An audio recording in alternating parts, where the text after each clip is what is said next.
Hi everyone, I'm super excited to meet with Andrew, who is the guest for our Kamana Talks, and I have met him on the LinkedIn by using my network, and he was the one who reached out to me. I'm really excited to have conversation with him. The Kamana Talks season 3 is officially starting now.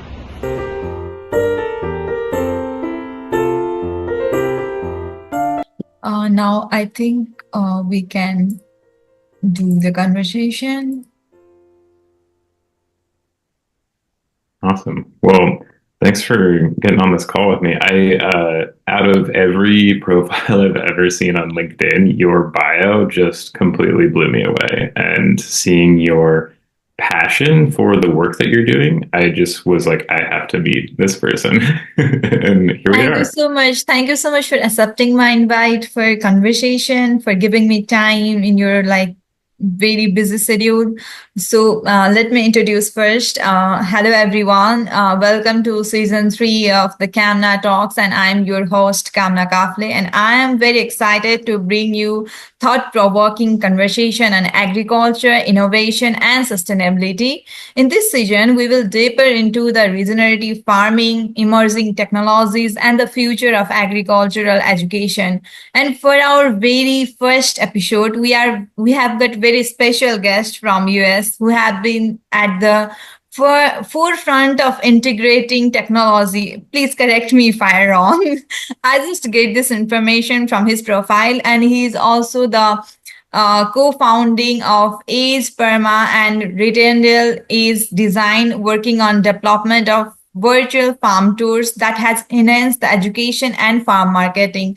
So we will know more from him from his own way, because I don't know much more about him, and it's our very first conversation. So I might be wrong for different aspect and different things. So without any further delay, I just want to welcome you, Andrew. Yeah, thanks, Kamana. It's really exciting to get to chat with you. As I was just saying, your bio just completely captivated me and inspired me, and I was like, wow, we really need to chat. So it's so cool to get to connect with a like mind that understands the potential for revolutionizing agriculture around the world with technology. And that's very much what my work is rooted in. And I suppose I could kind of give you a little bit of my background real quick. And basically, I grew up in a small farming community in Northwest Washington, which is in the Pacific Northwest in the United States. And when I was about 20 years old, I joined the military. And I had actually an incredible position where I worked as an aviation mechanic when President Obama was in office. And so I was able to travel around the world, travel all throughout the United States as a mechanic. And I took care of maintenance and fixing repairs on Marine One, the president's helicopter. And so that was a very interesting experience in so many ways. And it opened up my eyes to really seeing how much we waste as well. Specifically, the United States military is one of the greatest contributors to climate change. I think the number one, if we were like to break it down into organizations, I think the United States military is the greatest contributor to climate change, as far as I know. I could be wrong, but I started studying climate change in my spare time. I had a lot of downtime in this position. I read a lot of books, and I read about regenerative farming, and I discovered that our best bet at survival here on Earth and restoring this planet and creating a more equitable world and the beautiful future we all want to see, we were going to have to do that through regenerative farming. Or at least it was the best path I could see forward for the future of life on Earth. And you were talking about the book you read, and then you are inspired to do the regenerative farming, and then I guess in 2015, you started doing the regenerative farming, regenerative agriculture.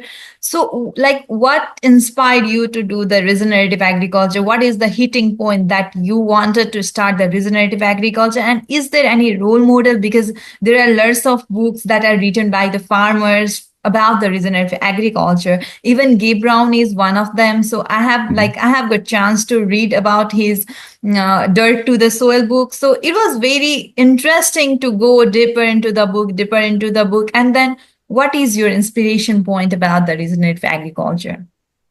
Well, mine is a little bit even more niche than regenerative agriculture. I read the book Gaia's Garden by Toby Hemingway, and I really started to learn about how, through intentional design, humans could be healing forces in landscapes. And we could really use our knowledge and our ability to steward land in a holistic way to heal spaces while growing food for ourselves, to nourish our bodies, nourish our communities, and provide for ecosystem health and giving back to all of the wildlife that we depend on in the circle of life. And so I read about this site called the Bullocks Permaculture Homestead, and I went to go travel to that site, which is here in Washington State. And when I walked around, I was just absolutely blown away by seeing how these folks had, over decades, they had restored a massive wetland that was now this biodiverse hotspot. And they had created this oasis where they really were thriving in a community, in an agricultural community, where they had just restored an entire massive space that was thriving.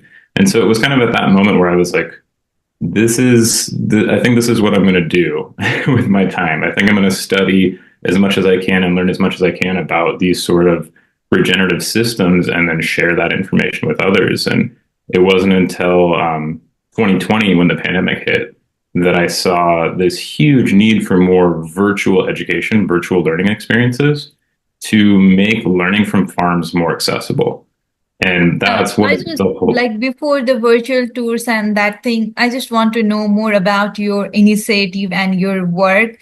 So you have founded one of the organization is Perma and Riddle is Design, right? Can you tell us something more about that initiative? How are they transforming the farm education? Sure. Yeah. So in 2018, I went and decided to professionalize my experience working on farms and being able to offer professional design services. So I started Red Tail Edge Design, offering services in edible landscape and farm design. And I've been running that business ever since. But in 2020, I founded Edge Perma.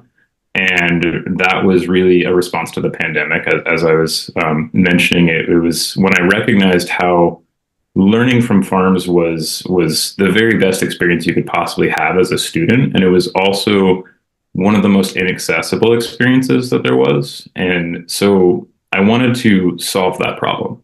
And I wanted to leverage technology and create these immersive experiences where we could bring people to farms, because learning from farms over the years myself was so enriching and so deeply meaningful and really changed the trajectory of my life. So I wanted to create an experience that was not the same as being on a farm in person, but was the next best thing.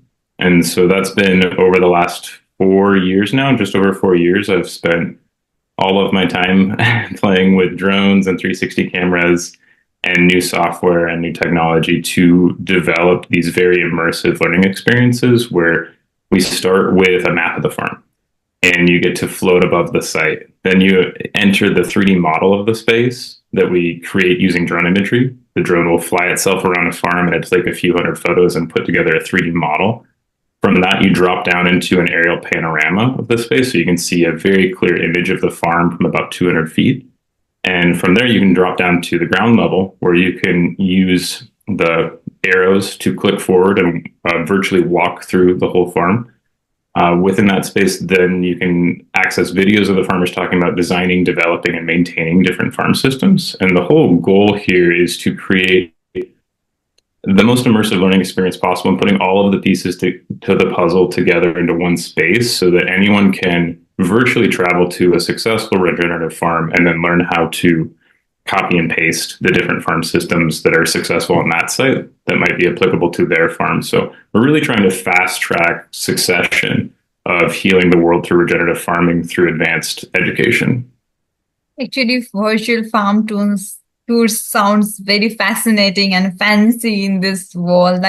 Yeah, it is digital world. We can travel here and there with virtually, but it will be like definitely change the way that we educate students and farmers as well, right? It is kind of so great an initiative. So I think in our country too, we need to do this kind of farm tours. So from your experience, like you are working in regenerative agriculture since so long, and you are also developing one of the very innovative initiative. So, what are the biggest challenges and misconceptions about the regenerative farming that you have learned so far till now? Oh, wow. That's a really good question.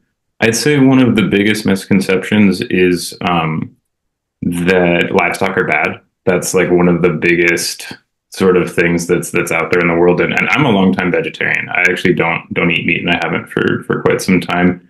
However, over the years of studying in the space, I've come to understand how vital animals are to farm systems, whether that's wildlife or livestock, or ideally a combination of both.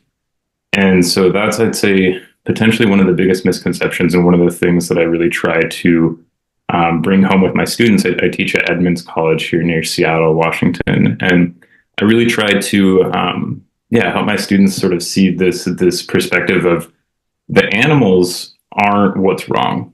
It's the way in which humans use animals on land. And so my work is very much rooted in showing people the best ways to integrate livestock into farm systems, showing them how we can give the animals the best life, the healthiest life, and how they can be healthiest for the land. And in turn, through raising healthy animals, they are going to more nourish the people that are consuming them. Okay. Talking about future of agriculture, as you already mentioned about how they work, how are you guys working, and how are you changing the way that you guys are educating the agriculture students as well as farmers who are involved in the agriculture. We hear a lot of technologies in farming nowadays, right? So like you, as you already mentioned about the drones and AI and digital tools as well. So how do you see drones, AI, digital tools shaping the future of the farming, shaping the future of the new generation towards the agriculture? So how can you answer this question in your point of view? Mm-hmm. Yeah, I would say that my stance is really positioned in a space where I feel like education is so far behind technology. It's actually quite sad how far behind we are, in my opinion. And I will say I'll share my own sort of experience and the why behind what I believe. Because when I was young, I really struggled in school. I was not a great student. You're also the student of agriculture background? No, right? So this is before then. So in high school, I was just, I grew up in an agricultural community, but there wasn't really much in the realm of farm studies in high school. And I really barely I passed. really wanted to know, like, how, like, I'm really sorry to interrupt you, but I Oh, want no, to go know ahead. more about the schooling system over here. Even I have volunteer FFA, that kind of things here in US. I got that chance. And then I just really wanted to know more about that things because as you are the right person to approach because you know much more about than I do because you have already the education system that is involving here in US. So how is the high school taught in like US? Are you like able to know that agriculture is a subject that we can learn after our high school degrees? We can learn in undergraduate and graduate. Is it like that or something really different? Like how is the education system over here?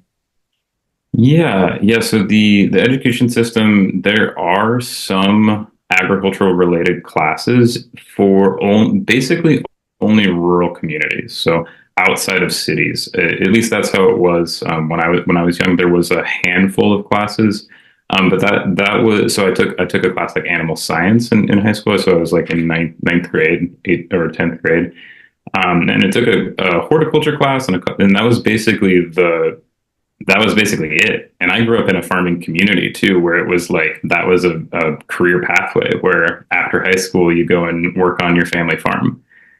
But during that schooling time, we never stepped foot on a farm. to learn about food systems. And I was surrounded with farms everywhere. And the only time there was one trip I remember that I went on to go visit a farm, but it was a power plant. It was a farm using methane to turn that into power, which was really wonderful and an innovative strategy that was very inspiring, but we didn't learn about growing food. And so that was definitely formative in my understanding that we really need to get people on more farms. That is absolutely vital.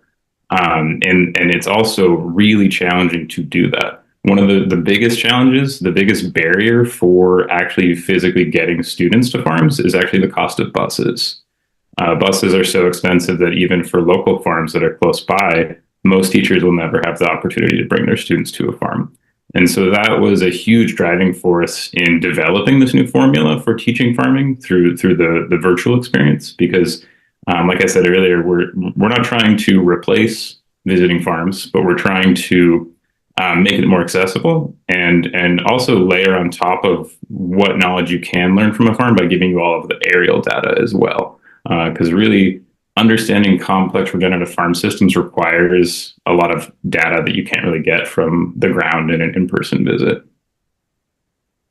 Okay. The next question, I just wanted to know, as you already mentioned that you took the animal science classes back in your days, then like here in US, I'm in Arkansas State University, and here also the education system is much more into animal science rather than plant science. So like how are you differentiating the differences? Because the plant science, like what we taught in Nepal or underdeveloped country, was the plant science and animal science are really different things, but here they are mixing it together and giving the knowledge to the student.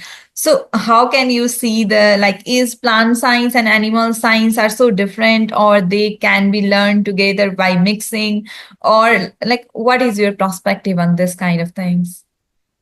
Oh, I would say ideally, programs should be mixing both to really prepare ag researchers and ag students for the future of farming, because it is going to be highly diversified. It is going to be highly integrated with livestock and plants.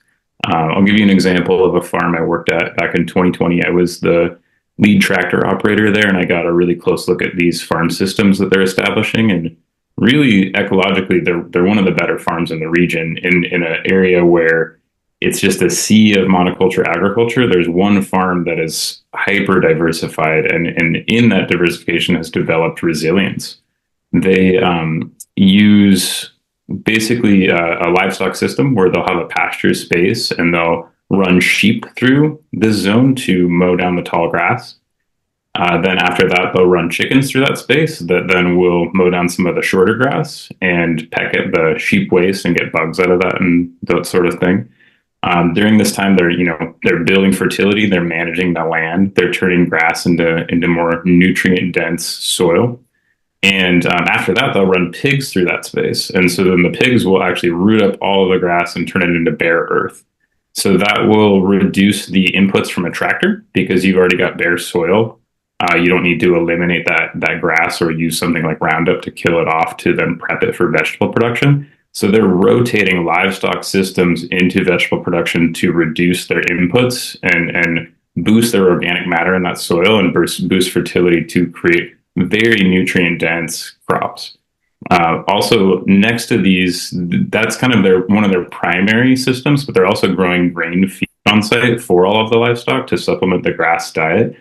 Additionally, they have a sheep silvopasture system where they have sheep ranging in between chestnut and hazelnut trees, which is a really beautiful way to integrate livestock into crop production systems that it boosts soil health when you're managing these animals holistically and using the rotational grazing principles in conjunction with all of these different crop production systems. Nowadays and in your days, like the education system is totally different, right? So you are already in the field, you are doing the activities, you are doing the virtual tours for the farms and all. So how many virtual tours have you been already done, accomplished? Well, it has been a long journey to get here, and it has been completely self-funded up until our latest project, which was a collaboration with the USDA and Tilth Alliance and Washington State University. So this was funded by TOP, Transition Organic Partnership Program of the USDA. We just launched our latest virtual tour of Viva Farms here in King County near Seattle. And this is a virtual tour of a very successful farm education center. This is an organization that has a training program with a hands-on learning practicum that students go through, and after going through the practicum, they have the opportunity to then lease land on this farm and start a farm business. And this farm business is an incubator, so they have access to tractors, to all of the infrastructure there, to the greenhouses, to the wash pack space, to marketing opportunities, and mentorship. So really, Viva Farms is serving this function of creating more new farmers than any organization I've ever heard of, at least in the Pacific Northwest. And it was a really great project to get to feature because of how wonderful of an organization they are and how much success they've had. And so that's live on our website. We also have, that's more of a production, like organic production vegetable farm. However, we do have a virtual tour of Inspiration Farm on our website as well. And that is one of the region's leaders in innovation as far as developing water harvesting earthwork systems for irrigation, integrating livestock into diversified agroforestry systems, and just like basically an example of one of the best regenerative farms in the region. It is more of a homestead scale, but a lot of the strategies that they've implemented there, I feel like could be scaled to really help regenerate and restore water cycles. That's one of the things that's wonderful about Inspiration Farm is they actually passively irrigate all of their crops with this diverse network of pond and swale systems that move rainwater throughout the space while also moving fertility through the landscape. So that's a great one. We also have a virtual tour of Beacon Food Forest on our website, which is more of a community garden space. However, it's a really inspiring community garden that's doing a lot of wonderful things. Your organization hire students for their internships, or do you guys have a team to work on into it? And like, what are the skills you are looking into? If someone wants, like after watching this video, if someone wants to do the internship or wants to do the same experience that you are experiencing right now, are you open for mentorship or not? Or what will be your opinion regarding this question? Are you asking if we're offering like an internship program? That is in the works. Ideally, so I'm actually a land steward at Pragtree Farm, which is a historic farm education center. It's about 20 acres, and we're doing some pretty innovative stuff with agroforestry here. And so the sort of long-term roadmap for my work is I'd really love to host interns here on the farm that are interested in hands-on learning, that would also want to go out and do in-the-field research with us. So to learn about using drones, 360 cameras, developing immersive learning experiences. That's certainly, it's not something we're offering right now, but within the next year or so, I hope to have a sort of internship program here. We're actually looking into different organizations we can partner with to have a paid internship program. So if folks are interested, they could definitely reach out to talk to us about that. We also have a couple talks on YouTube, including our Global Earth Repair. In 2022, we spoke at Global Earth Repair, and we talked about some of the tools of the trade, the drones that we use, the cameras that we use, and all of that stuff's always evolving and growing and changing. But I'm open to a conversation with folks that are interested in this kind of stuff, because I love to share about how we can, working together, shape the future of education and make it more accessible and really build bridges from farms around the world.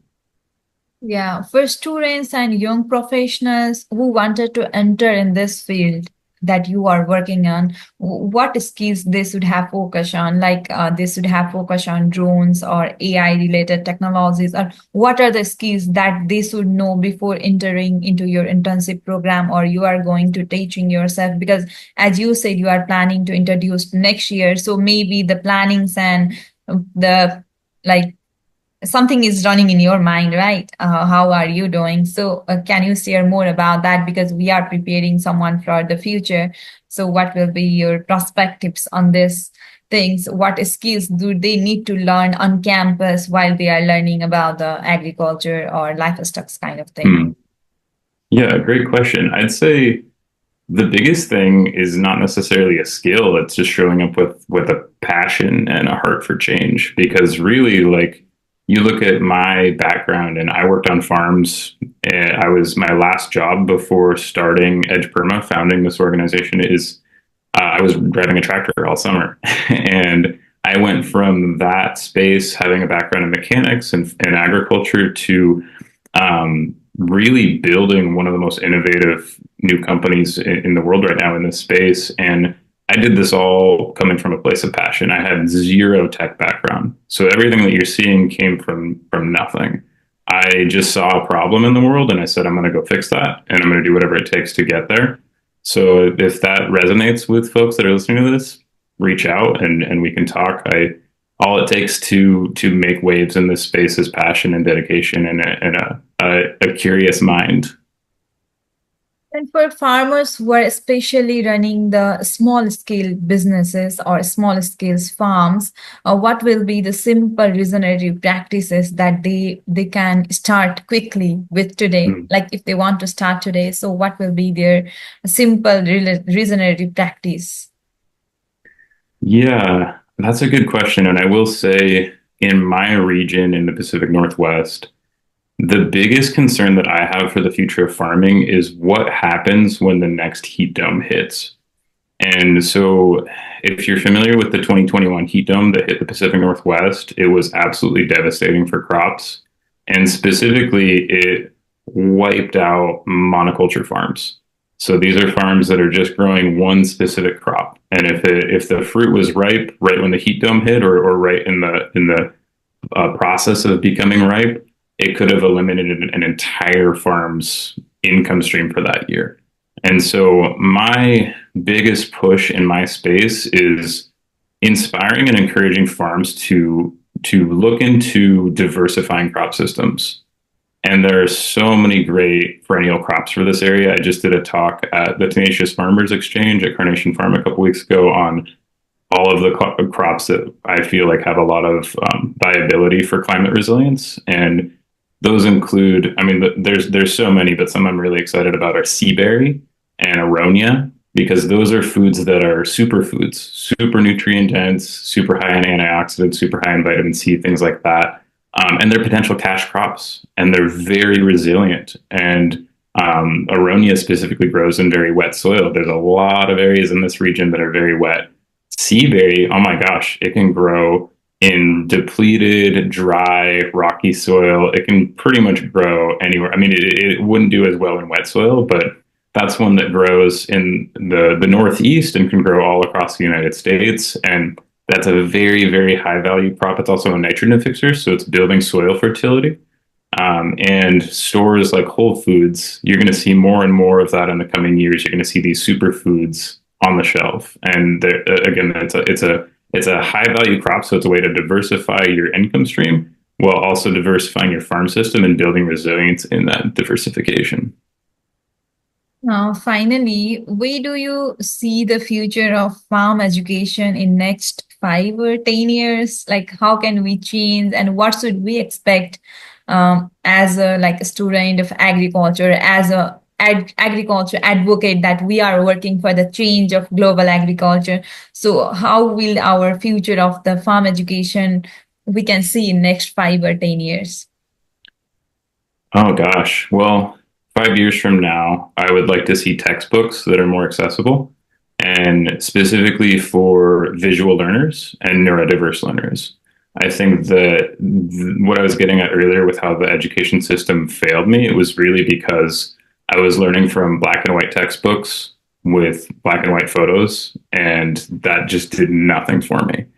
I really have to see a farm to understand how it works. And so the future of education is going to be highly immersive and loaded with these sort of virtual farm experiences. And that's, I think 5 years from now, you're going to be able to go on Edge Perma's website, and you're going to be able to travel to 50 of the world's leading regenerative farms, and you're going to be able to do that virtually, and you'll be able to take what lessons you learn from that and build a farm plan around it.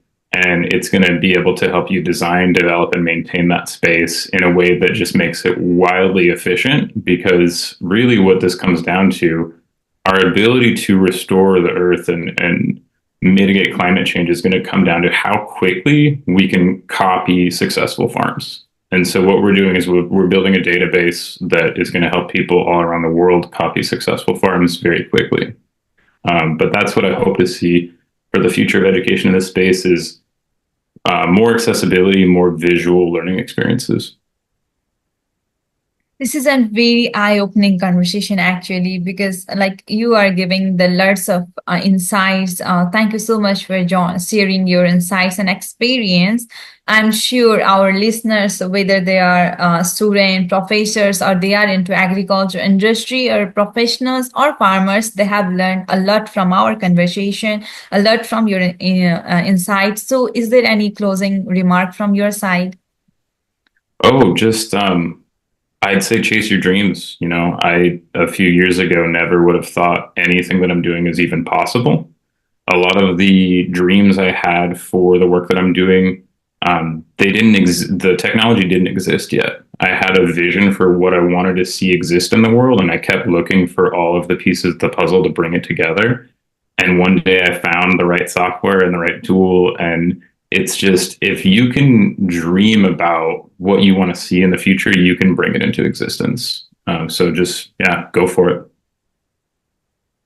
To our audience, thank you so much for tuning in. If you enjoyed this episode, don't forget to subscribe, share, and follow the Kamana Talks for more engaging discussion on agriculture and beyond. So stay curious, keep learning. See you in the next episode. Thank you so much, Andrew, for giving us time, for giving us your time in your busy schedule, and for keeping in touch with me, for getting me connected. Thank you so much. Oh, absolutely. Thank you so much for having me. This has been wonderful to get to chat with you a little bit. Thank you so much.